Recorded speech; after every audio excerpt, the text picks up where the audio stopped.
Well, it was interesting back in the 1990s when I was first an assistant professor here, working on trying to get funding for my GM1 gangliosides. My source of funding was from Fidia pharmaceutical companies from Albano Terme, Italy. And they basically supplied me with the bovine source of GM1 gangliosides. They were the world's major producer of that. Sigma Chemical Company actually had several types of gangliosides, and they did have GM1, but it's extremely expensive.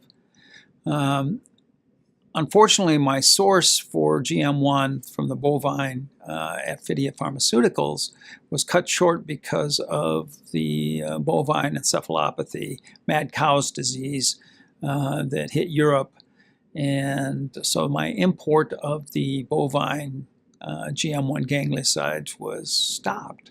And so my ability to continue that line of research was truncated quite a bit, particularly since the alternative source, which was Sigma, was extremely expensive. From that, yeah. How did that make you feel? Well, of course, I was disappointed.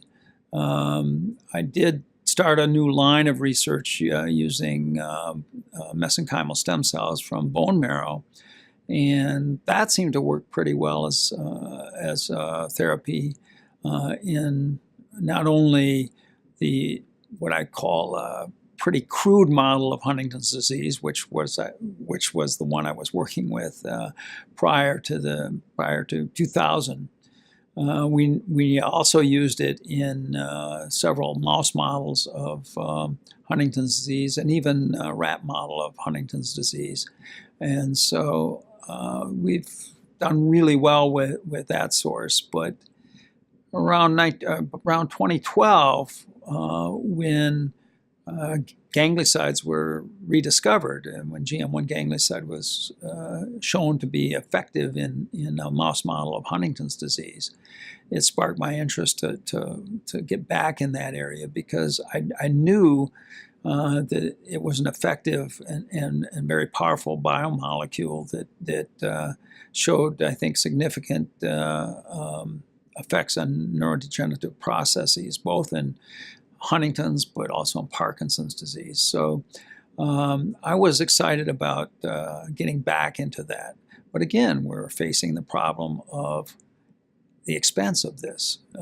And even the group in Canada that was working with GM1 gangliosides had to put it directly into the brain, probably because if you put it systemically, if you do intraperitoneal injections, for instance, it takes an enormous amount of this to get a therapeutically significant amount into the brain because of the blood-brain barrier.